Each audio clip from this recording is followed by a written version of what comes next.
अखंड तिमार हुए सुख धामी, अखंड तिमार हुए सुख धामी। पूर्ण प्रकाश भयो उर्मे, पूर्ण प्रकाश भयो उर्मे। हिम द्वैत गयो लख एक ललामी, हिम द्वैत गयो लख एक ललामी। सद्गुण पुंज खिले मन मानस, सद्गुण कुंज खिले मन मानस। कर्म उलूक दुरे भोगामी, कर्म उलूक दुरे भवगामी।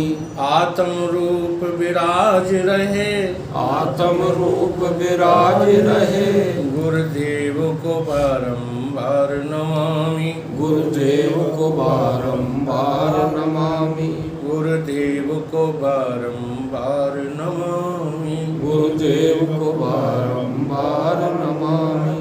ब्रह्मचर्य व्रति सु अखंड धृति, ब्रह्मचर्य व्रति सु अखंड धृति। सुकृति सन्मार्ग किए जिन तय, सुकृति सन्मार्ग किए जिन तय। प्रकृति से परे विकृति को हरे, प्रकृति से परे विकृति को हरे। संसति संताप किए जिन क्षय, संसति संताप किए जिन क्षय। जगति में जितेंद्र करी जागृति, जगति में जितेंद्र करी जागृति।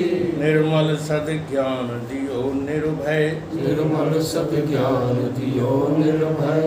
श्रोता समाज सभी बोलो, श्रोता समाज सभी बोलो। श्री सतगुरुदेव भगवान की जय, श्री सतगुरुदेव भगवान की जय। श्री सतगुरुदेव भगवान की जय। श्री सतगुरुदेव भगवान की जय। विचार सागर ग्रंथ का पठन पाठन द्वितीय तरंग में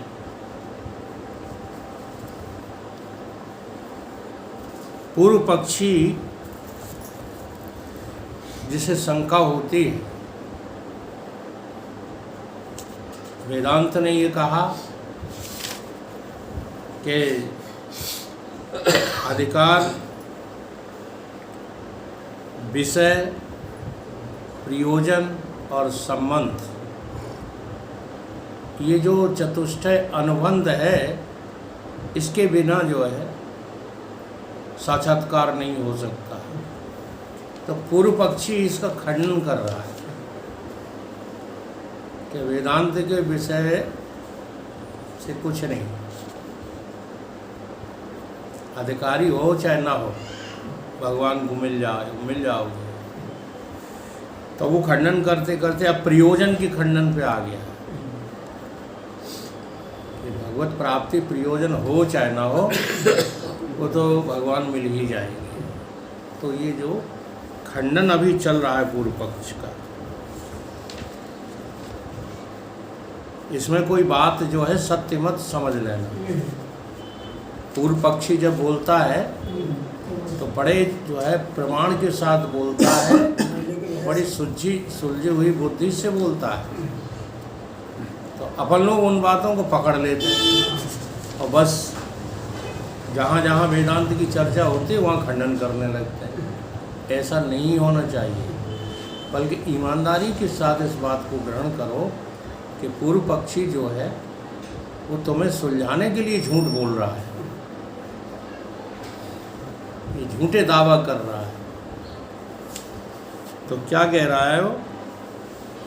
प्रयोजन को खंडन करते हुए कि मिथ्या बंध की सामग्री नहीं है, इसलिए ताकि निवृत्ति नहीं बन सकती। वो कह रहा है कि मिथ्या जो वस्तु होते, मिथ्या माने है ही नहीं। अब जो चीज़ है ही नहीं वो हमें बांधेगी क्या?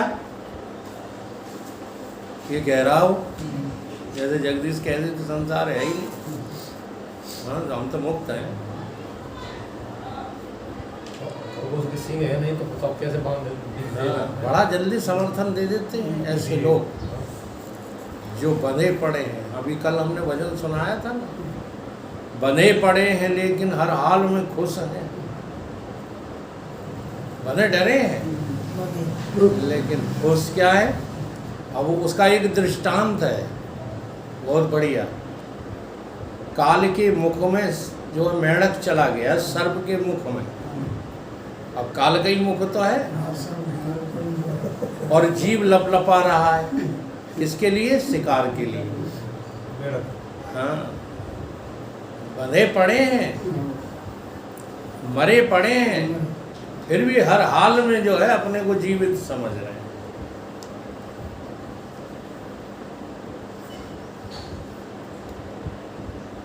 इसलिए जरा सावधानी पूर्वक जो है ग्रंथों का अध्ययन किया करो।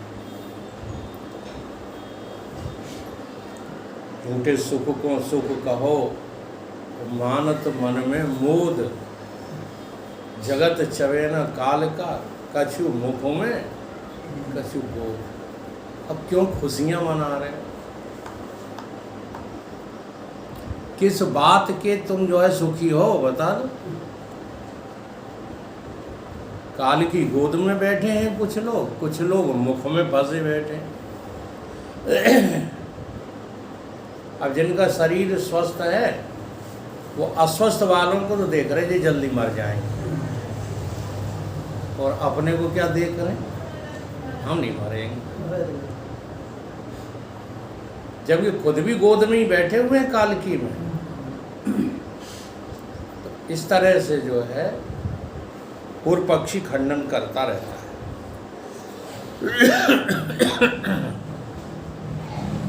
बंध निवृत्ति ज्ञान तय, बने न बिन अध्यास, सामग्री ताकी नहीं, तजो ज्ञान की आस।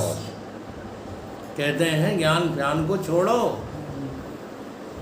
ज्ञान से कुछ नहीं होगा, क्योंकि सामग्री ही नहीं है बंधन की, तो हमें बांधेगा कौन? अहंकार से आद लेके जो अनात्म वस्तु है वो सब बंध है। क्या कह रहे हैं? अहंकार से लेकर के आदि जो कुछ भी अभी भी पैदा हो रहा है वो सब अनात्म है, और उसी का नाम जो है क्या है? बंध है। सो बंध जो अध्यास रूप होवे तो ज्ञान से निवृत्त होवे, और अध्यास रूप नहीं होवे तो ज्ञान से निवृत्त होवे नहीं, क्योंकि ज्ञान का ये स्वभाव है, जिस वस्तु का ज्ञान होवे उसी के जो है विषय अध्यास और अज्ञान तिनको दूर करे है। जिस वस्तु का ज्ञान होवे, अगर उस वस्तु का ज्ञान नहीं है तो उसके अध्यास को क्या दूर करोगे? उसके अज्ञान को क्या दूर करोगे? जैसे रस्सी का ज्ञान रस्सी में सर्प अध्यास को और रस्सी के अज्ञान को दूर करे है। दो चीजें दूर करे। रस्सी का तुम्हें पता लगा तो दो चीजें दूर हो गई। एक तो रस्सी का लापता होना पता लग गया, ठीक है, और दूसरा उसमें जो कल्पित सर्प था वो दिखना बंद हो गया। भ्रांति ज्ञान का विषय जो मिथ्या वस्तु है, और भ्रांति ज्ञान ता का नाम अध्यास है। अब जरा अध्यास की परिभाषा समझिए। ये बहुत शब्द तुमको वेदांत में सुनने को प्रवचन करता बोलते रहते हैं, परंतु समझ में नहीं आता। देखो अध्यास किसको कहते हैं? बड़े बड़े जो है विद्वान संत इसको यूँ बोलते रहते हैं कि आत्मा का जगत से अध्यास हो गया, जबकि ऐसा संभव ही नहीं है। और वही बात यहाँ कही है उसने, तर्क करने वाले ने, कि भ्रांति ज्ञान का जो विषय है, भ्रांति ज्ञान का विषय, आपको भ्रांति हुई तब सर्प का ज्ञान हुआ है कि बिना भ्रांति के सर्प का ज्ञान हो गया? जहाँ जहाँ भी आपको जो है अन्य वस्तु की तरह दिखाई देती है वहाँ भ्रांति होती है। जैसे गाड़ी में बैठे हो, गाड़ी खड़ी है, चलती दिखती, क्यों दिख रही है? क्योंकि भ्रांति है, भ्रम है, न कि गाड़ी चल रही है तुम्हारी। ठीक है, बस में बैठे हो, बस चल रही है और धरती घूम रही है, ये भ्रांति है। तो यहाँ क्या कहा जा रहा है कि भ्रांति ज्ञान का विषय, भ्रांति ज्ञान, तुम्हारा ज्ञान नहीं। भ्रांति। जी हाँ, अब तुम इसे ज्ञान अपना समझ रहे हो। हाँ। किसे? कि ये हमें 4-6 लोग बैठे दिखाई दे रहे हैं, ये तुम अपना ज्ञान समझ रहे हो, ये तुम्हारा ज्ञान थोड़ी है, तुम्हारी भ्रांति का ज्ञान है। कुछ समझ में आया कि नहीं? यहाँ एक ही है, एक भी नहीं कह सकते, अद्वय, और कोई है ही नहीं। लेकिन दिख कितने रहे? 4-5-6 दिख रहे हैं कि नहीं दिख रहे? हाँ, बाहर निकलो तो तमाम भीड़ दिख रही कि नहीं दिख रही?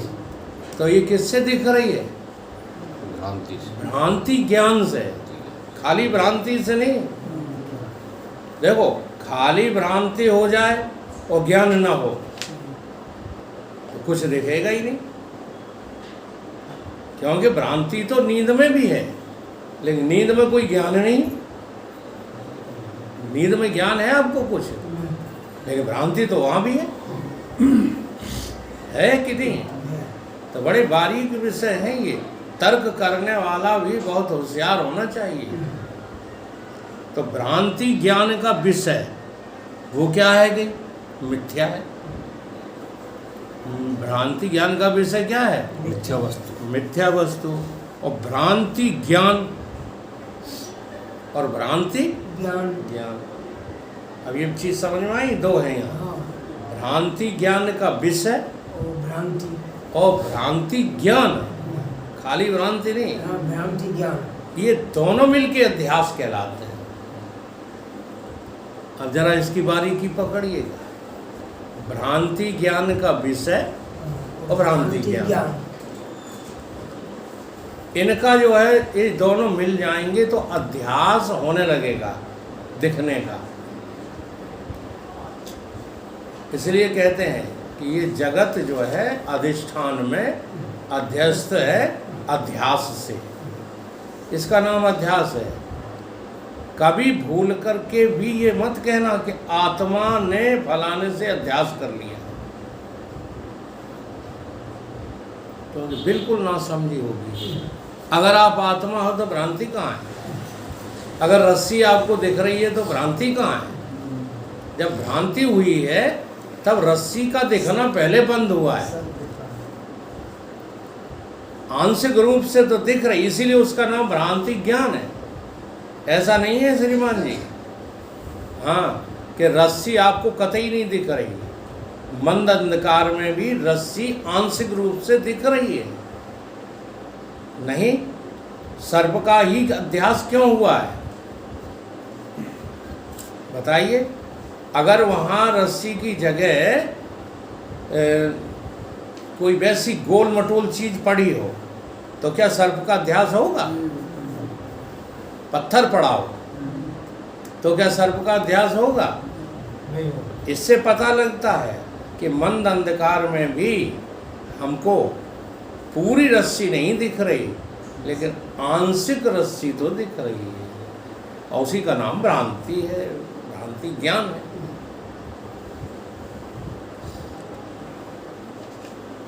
तो जिसके विषय जो वस्तु मिथ्या नहीं है। अब चलो थोड़ा अध्यास पर चर्चा करते हैं। अध्यास शब्द आ गया समझ में? भ्रांति ज्ञान और भ्रांति ज्ञान का विषय। हाँ, ये दोनों मिलकर के क्या है? अध्यास। अध्यास।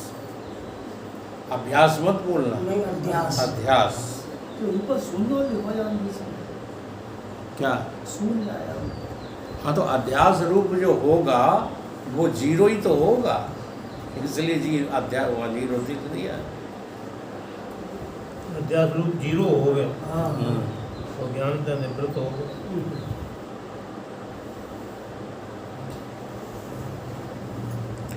ये अध्यास रूप का संकेत है, वहाँ अलग से जीरो नहीं पढ़ोगे, इसलिए नहीं पढ़ा मैंने।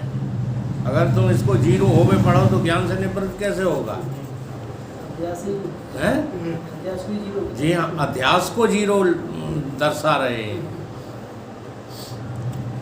स्वभाव के अधिकरण में जो अवभास नाम विषय और ज्ञान सो अध्यास कहिए। क्या है यहाँ? अवभास स्वभाव, भाव और स्वभाव के अधिकरण में। स्वभाव का अधिकार क्या है? आपका जो स्वभाव है वो क्या है? पूरा का पूरा है। रस्सी का स्वभाव क्या है कि वो रस्सी पूरी की पूरी जो है टेढ़ी मेढ़ी पड़ी दिख रही है। तो स्वभाव के जो है किसमें? अधिकरण में। अधिकरण माने क्या होता है? पूरा का पूरा अधिकार। मैं ही मैं हूँ, कोई और नहीं है।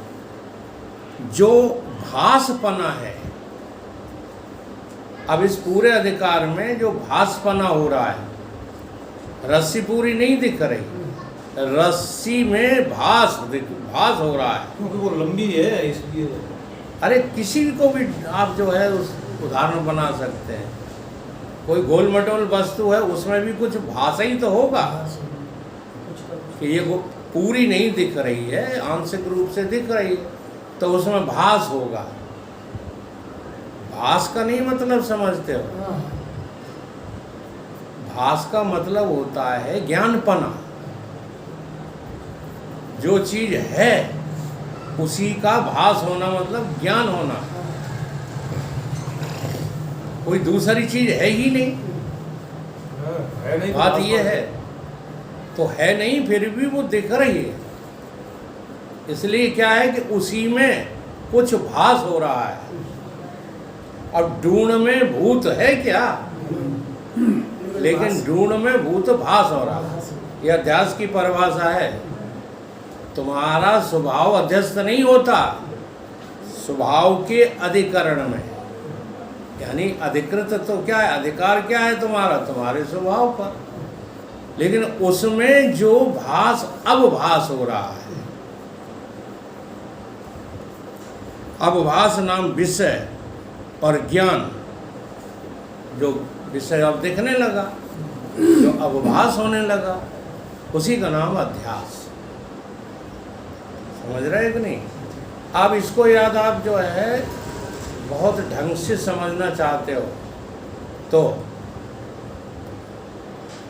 छाया के प्रमाण से समझ में आ जाएगा। छाया के प्रमाण से,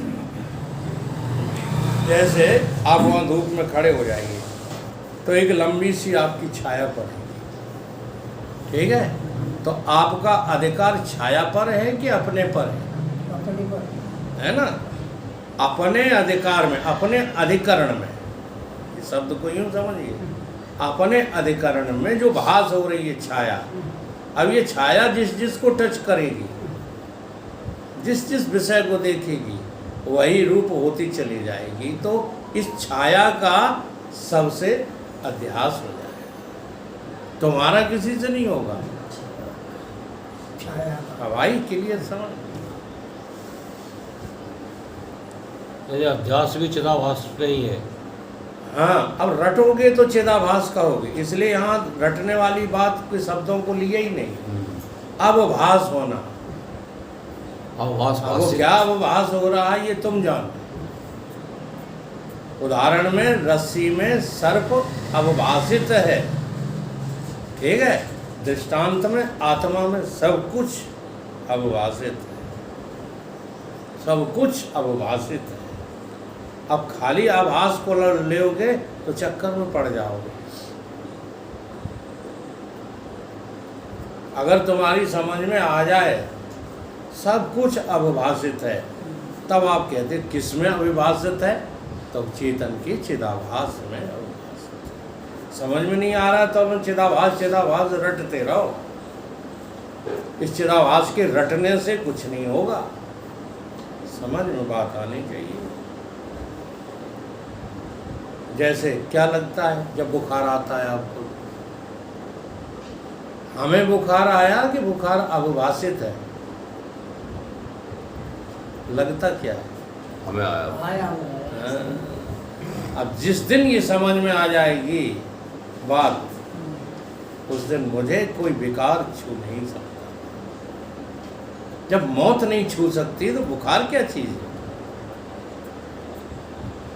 समझे कि नहीं समझे? इसलिए जो महान संत होते हैं बहुत कम इलाज लेते हैं। मैंने अपने गुरुदेव को जीते जी इंजेक्शन नहीं लगवाया उन्होंने। जब बेहोश हो गए तब एक ठुकवा दिया था, इंजेक्शन तक नहीं लगवाते थे। बहुत बढ़िया जो है उनका समाधि स्थिति बहुत अच्छी थी।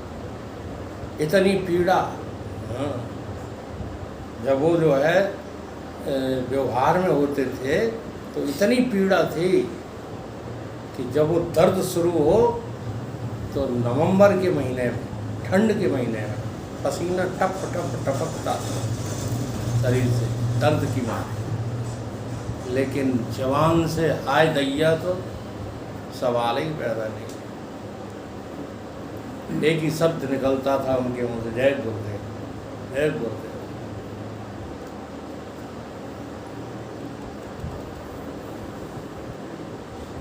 आया तुम्हें अध्यास की परिभाषा समझ में आई? क्या है अध्यास? है अपने ही अधिकरण में जो अविभाषित हो रहा है और उसने जो कल्पित ज्ञान पैदा कर लिया है उसका नाम अध्यास। नहीं आए? उदाहरण दिया, कल्पित सर्प के व्यवहारिक और परमार्थिक अभाव के अधिकरण कहिए आश्रय रस्सी। ठीक है, सर्प कल्पित है और उसका व्यवहार भी कैसा है? कल्पित है।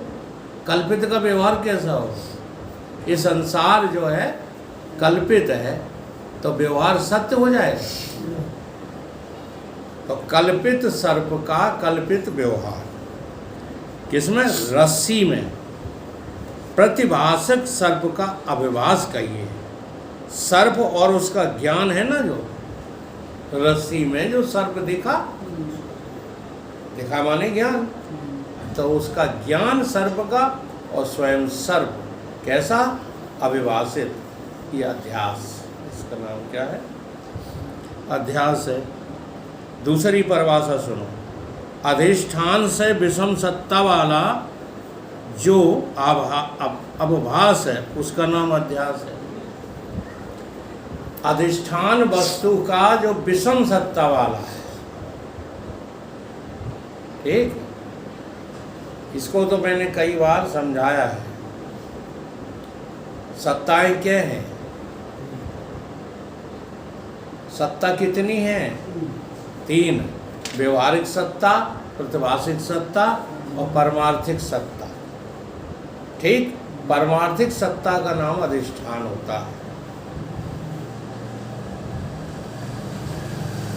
और कल्पित सत्ता का नाम प्रातिभाषिक सत्ता और व्यवहारिक सत्ता। ये दोनों कल्पित होती है। तो क्या कह रहे हैं कि व्यवहारिक सत्ता वाले अधिष्ठान से विषम सत्ता वाला। अब अधिष्ठान क्या है? पारमार्थिक सत्ता। अब विषम सत्ता क्या है? स्वप्ना और जगत। ये विषम सत्ता हो गई। विषम सत्ता का अर्थ समझते हो? कभी समता नहीं हो सकती। संसार और परमात्मा एक नहीं हो सकते। हाँ, जब ये लोग समझाते हैं ना कि वो तो सब परमात्मा ही है, सब परमात्मा ही, तो संसार क्या है? तो संसार विषम सत्ता वाला है, कभी एक नहीं होते हैं। दूसरा उदाहरण ये है कि उसकी मौजूदगी के बिना विषम सत्ता खड़ी नहीं हो, उसे परमार्थिक सत्ता कहते हैं। ठीक, लेकिन वो विषम है, बिल्कुल विरोध में है। कोई भी लक्षण विषम सत्ता का परमार्थिक सत्ता सम सत्ता से मिल नहीं सकता, कोई लक्षण नहीं मिलेगा। उसी को कहते हैं विषम सत्ता। तो उस विषम सत्ता में जो अवभाषित हो रहा है वो अध्यास है। जैसे व्यवहार सत्ता वाले रस्सी अधिष्ठान में विषम कहिए प्रतिभाषिक सत्ता वाला, विपरीत सत्ता वाला अवभाषित सर्प और उसका ज्ञान, ये अध्यास है। इसका नाम क्या है? अध्यास। तो ये अध्यास जो है दो तरह का होता है, एक अर्थ अध्यास, एक ज्ञान अध्यास। दो तरह का होता है। भ्रांति ज्ञान का जो विषय है सर्प आदिक मिथ्या वस्तु, उसका नाम अर्थ अध्यास। भ्रांति ज्ञान का विषय, तुम्हारे ज्ञान का विषय नहीं। हाँ? तुमको जब ज्ञान होगा तो क्या दिखेगा? रस्सी हैं? रस्सी दिखेगी क्या तुमने?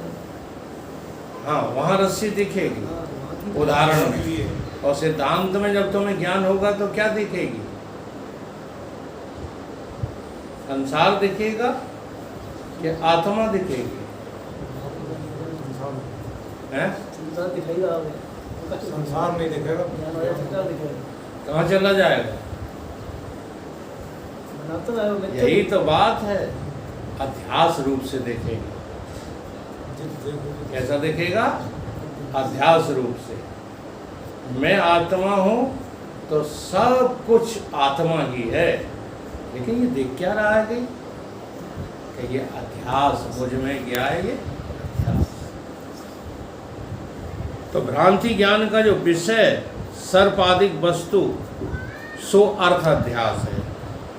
अच्छा, तो भ्रांति ज्ञान जो मिथ्या वस्तु का मिथ्या ज्ञान सो ज्ञान अध्यास है। अब इसको मिथ्या कौन करेगा? तुम्हारा अपना ज्ञान। बिना ज्ञान के तुम कभी भी किसी कर्म को काट नहीं सकते। कर्म से कर्म कभी नहीं कटता, कर्म से कर्म दब जाता है। जैसे पुण्य कर्मों से पाप कर्म दब जाते हैं कि खत्म हो गए। तभी संतों ने कहा है कि गंगा के नहाने से जो पापी नर तर जाए। तो मीन क्यों न तरे जाको गंगा ही में घर है। मूड़ के मुड़ाने से जो पापी नर तरे जाए, तो भेड़ क्यों न तरे जाको मुड़े सारो धड़े है।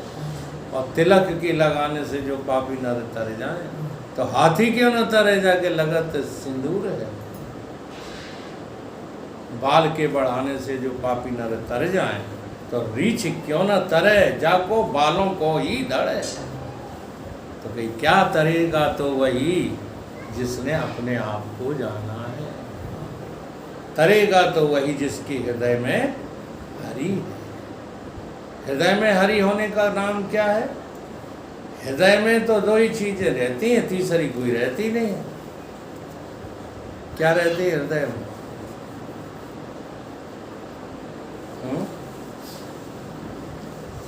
राम को देख करके जनक नंदनी, कौन रहता है हृदय में? वाटिका में खड़ी की खड़ी रह गई, राम देखे सिया और सिया राम को।